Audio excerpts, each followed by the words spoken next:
ಈ ಸಮಾರಂಭದಲ್ಲಿ ಭಾಗವಹಿಸಿರ್ತಕ್ಕಂಥ ಆತ್ಮೀಯ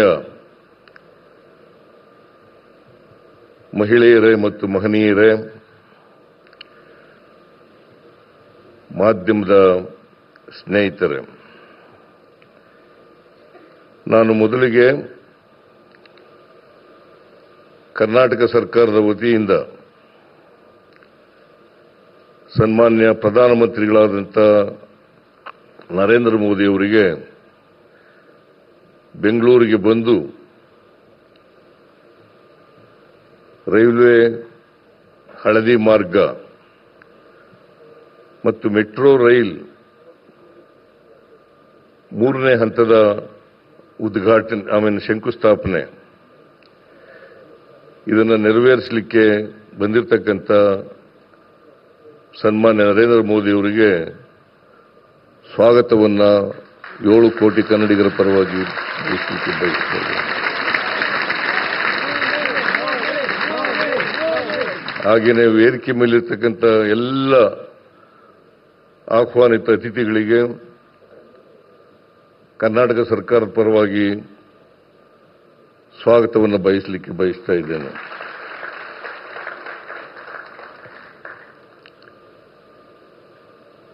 ರಾಷ್ಟ್ರದ ಪ್ರಧಾನಿಗಳಾದಂಥ ನರೇಂದ್ರ ಮೋದಿಯವರು ಇವತ್ತು ಬೆಂಗಳೂರು ನಗರದಲ್ಲಿ 3 ಕಾರ್ಯಕ್ರಮಗಳನ್ನು ಹಮ್ಮಿಕೊಂಡು ಬಂದಿದ್ದಾರೆ. ಒಂದು, ಹಳದಿ ಮಾರ್ಗದ ಉದ್ಘಾಟನೆ, ಮೆಟ್ರೋ ಹಳದಿ ಮಾರ್ಗದ ಉದ್ಘಾಟನೆ. ಎರಡನೇದು, ಮೆಟ್ರೋ ರೈಲು 3ನೇ ಹಂತದ ಶಂಕುಸ್ಥಾಪನೆ. 4ನೇದು, ಒಂದೇ ಭಾರತ ಎಕ್ಸ್ಪ್ರೆಸ್ ರೈಲುಗಳಿಗೆ 3 ರೈಲುಗಳಿಗೆ ಚಾಲನೆಯನ್ನು ಕೊಡ್ತಕ್ಕಂಥ ಕಾರ್ಯಕ್ರಮ.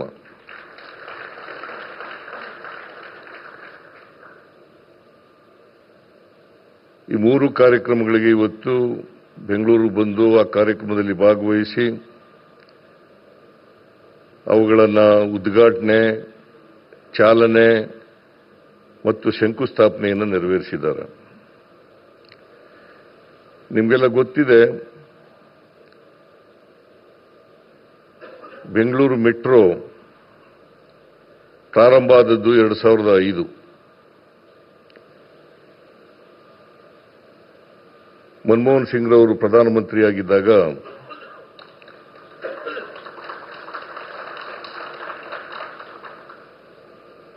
ಬೆಂಗಳೂರು ಮೆಟ್ರೋವನ್ನು ಪ್ರಾರಂಭ ಮಾಡಿದರು. ಇದು ಕೇಂದ್ರ ಸರ್ಕಾರ ಮತ್ತು ರಾಜ್ಯ ಸರ್ಕಾರಗಳ ಸಹಯೋಗದೊಡನೆ ನಡೀತಾ ಇರತಕ್ಕಂಥ ಯೋಜನೆ.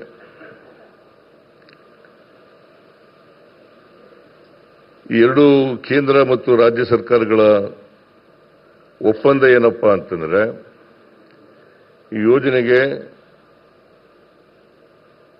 ಕೇಂದ್ರ ಸರ್ಕಾರ 50%, ರಾಜ್ಯ ಸರ್ಕಾರ 50%,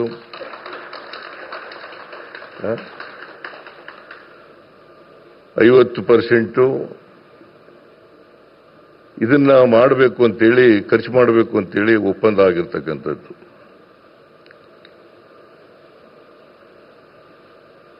ಆದರೆ ನಿಮಗೆ ತಿಳಿಸಬೇಕು ಅಂತಂದ್ರೆ,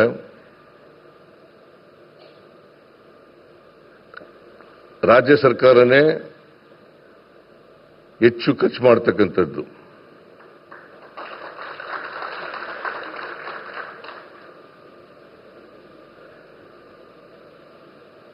ಕೇಂದ್ರ ಸರ್ಕಾರ ತಾಂತ್ರಿಕ ನೆರವು ಮತ್ತು ಹಣಕಾಸಿನ ನೆರವನ್ನು ಸಹಾಯ ಮಾಡುತ್ತದೆ. ಹಾಗಾಗಿ ಇದು ಕೇಂದ್ರ ಮತ್ತು ರಾಜ್ಯ ಸರ್ಕಾರಗಳ ಜಂಟಿ ಕಾರ್ಯಕ್ರಮ ಅಂತಕ್ಕಂಥದ್ದು ಬಹಳ ಮುಖ್ಯ ಅಂತಕ್ಕಂಥ ಮಾತುಗಳನ್ನು ಹೇಳಲಿಕ್ಕೆ ಬಯಸ್ತಾ ಇದ್ದೇನೆ.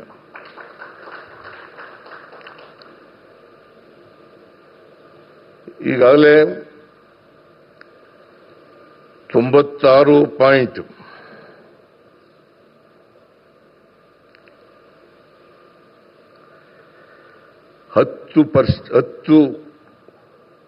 96.10 ಇಷ್ಟು ಉದ್ದದ ರೈಲ್ವೆ ಮೆಟ್ರೋ ರೈಲ್ವೆ ಕೆಲಸ ಮುಗಿದಿದೆ.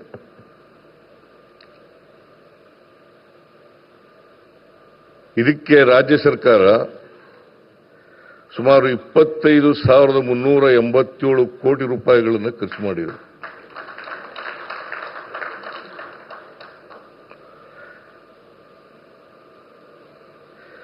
ಕೇಂದ್ರ ಸರ್ಕಾರ ಖರ್ಚು ಮಾಡಿರ್ತಕ್ಕಂಥದ್ದು 7,468.86 ಕೋಟಿ ರೂಪಾಯಿಗಳನ್ನು ಮಾತ್ರ.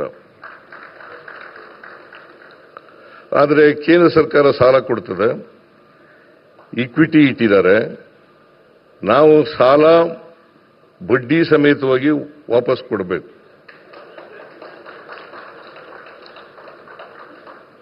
ಇಲ್ಲಿವರೆಗೆ 3,987 ಕೋಟಿ ರೂಪಾಯಿಗಳನ್ನು ಮರುಪಾವತಿ ಮಾಡಿದ್ದೇವೆ.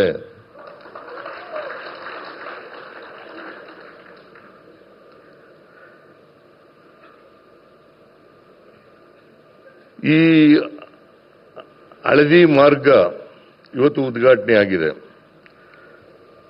ಸುಮಾರು ಇದರ ಉದ್ದ 19.15 ಕಿಲೋಮೀಟರ್. 19.15 ಕಿಲೋಮೀಟರ್.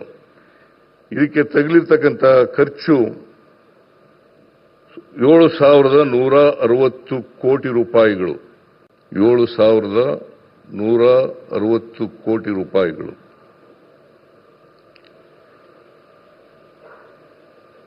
ಇದರಿಂದ ಸುಮಾರು 3.5 ಲಕ್ಷ ಪ್ರಯಾಣಿಕರು ಪ್ರತಿ ದಿನ ಟ್ರಾವೆಲ್ ಮಾಡಲಿಕ್ಕೆ ಸಾಧ್ಯ.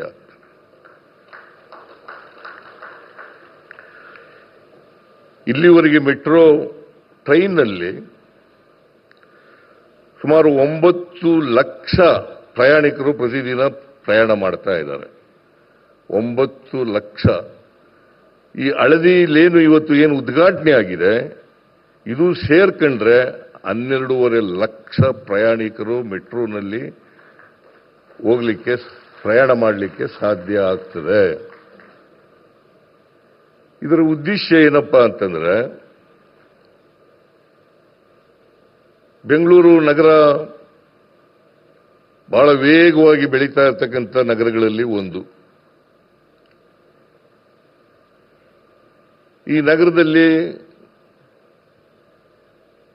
ಟ್ರಾಫಿಕ್ ಬಹಳ ಜಾಸ್ತಿ ಇದೆ. ಈ ಟ್ರಾಫಿಕ್ ಅನ್ನು ಕಡಿಮೆ ಮಾಡಲಿಕ್ಕೋಸ್ಕರವಾಗಿ ಹೆಚ್ಚು ಜನರು ಮೆಟ್ರೋ ರೈಲ್ನಲ್ಲಿ ಪ್ರಯಾಣ ಮಾಡಲಿ ಅಂತೇಳಿ ಈ ಮೆಟ್ರೋವನ್ನು ನಾವು ಯೋಜನೆಯನ್ನು ಜಾರಿಗೆ ತರ್ತಾ ಇರ್ತಕ್ಕಂಥ ಕೆಲಸವನ್ನು ಮಾಡ್ತಾ ಇದ್ದೀವಿ. ಇದನ್ನ ಹಳದಿ ಮಾರ್ಗ ಉದ್ಘಾಟನೆ ಆಗಿದೆಯಲ್ಲ, ಇದರಿಂದ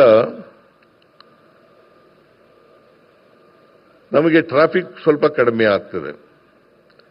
2030ನೇ ಇಸ್ವಿಗೆ 220 ಕಿಲೋಮೀಟರ್ ಉದ್ದದ ಮೆಟ್ರೋವನ್ನು ಮಾಡಬೇಕು ಅಂತಕ್ಕಂಥದ್ದು ನಮ್ಮ ಕೇಂದ್ರ ಸರ್ಕಾರದ ಉದ್ದೇಶ.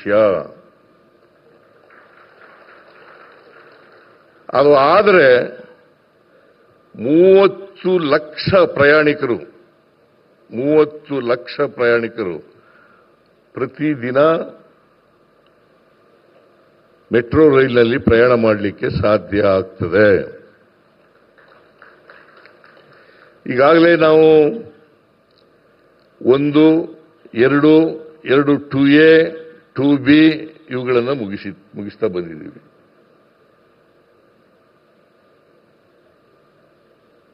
ಮೂರನೇ ಹಂತಕ್ಕೆ ಇವತ್ತು ಶಂಕುಸ್ಥಾಪನೆ ಆಗಲಿದೆ.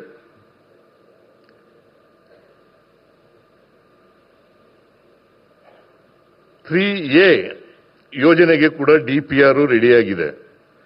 ಕೇಂದ್ರ ಸರ್ಕಾರಕ್ಕೆ ಕಳಿಸಿಕೊಟ್ಟಿದ್ದೀವಿ ನಾವು. ಅದಕ್ಕೆ ಅನುಮೋದನೆಯನ್ನು ಕೊಟ್ಟರೆ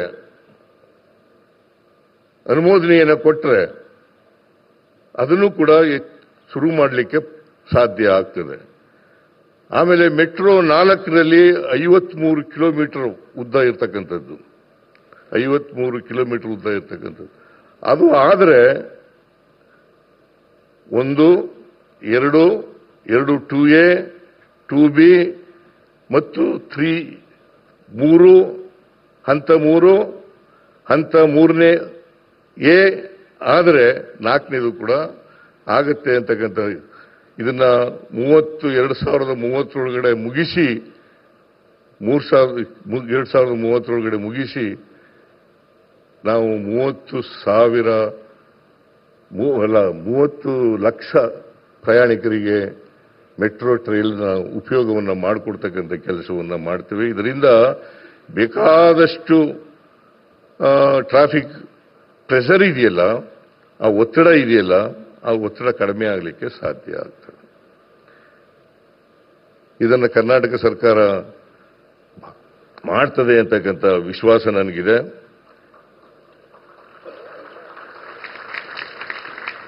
ಆಮೇಲೆ ಇವತ್ತು ಇದೇ ಸಂದರ್ಭದಲ್ಲಿ ಬೆಂಗಳೂರಿಂದ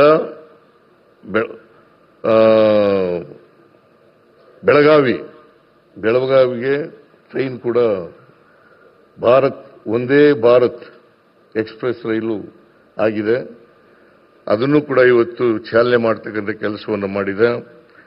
ಇನ್ನೂ ಒಂದು ಅಮೃತಸರದಿಂದ ಶ್ರೀ ಮಾತಾ ವೈಷ್ಣವ ದೇವಿ, ಆಮೇಲೆ ನಾಗ್ಪುರದಿಂದ ಪುಣೆವರೆಗೆ 3 ಒಂದೇ ಭಾರತ್ ಎಕ್ಸ್ಪ್ರೆಸ್ ರೈಲುಗಳಿಗೆ ಪ್ರಧಾನಮಂತ್ರಿಗಳು ಚಾಲನೆಯನ್ನು ನೀಡಿದ್ದಾರೆ.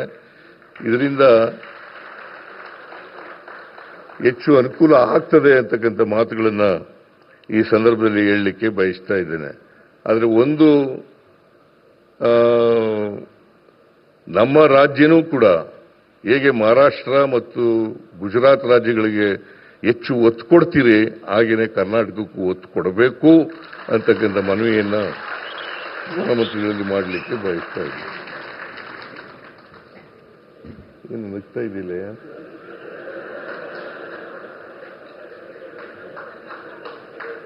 ಅಂತ ಹೇಳಿ ಪ್ರಧಾನಮಂತ್ರಿಗಳು ಹೆಚ್ಚು ಸಹಾಯವನ್ನು ಇದಕ್ಕೆ ಮಾಡಬೇಕು ಅಂತಕ್ಕಂಥ ಮಾತುಗಳನ್ನು ಹೇಳ್ತಾ ಮತ್ತೊಮ್ಮೆ ಪ್ರಧಾನಮಂತ್ರಿಗಳಿಗೆ ಸ್ವಾಗತವನ್ನು ಕೋರಿ ನನ್ನ ಮಾತುಗಳನ್ನು ಮುಗಿಸ್ತೇನೆ.